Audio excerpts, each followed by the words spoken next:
پروین شاکر صاحبہ لکھتی ہیں، بارش ہوئی تو پھولوں کے تن چاک ہو گئے، موسم کے ہاتھ بھیگ کے صفاک ہو گئے۔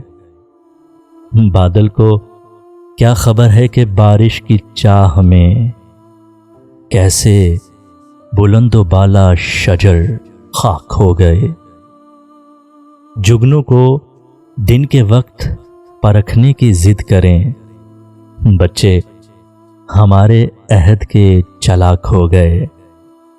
لہرا رہی ہے برف کی چادر ہٹا کے گھاس، سورج کی شہ پہ تنکے بھی بے باک ہو گئے۔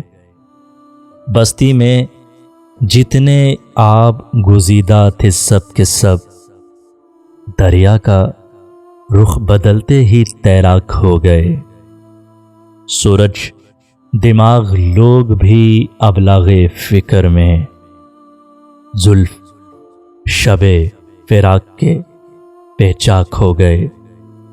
جب بھی غریب شہر سے کچھ گفتگو ہوئی، لہجے ہوائے شام کے نمناک ہو گئے۔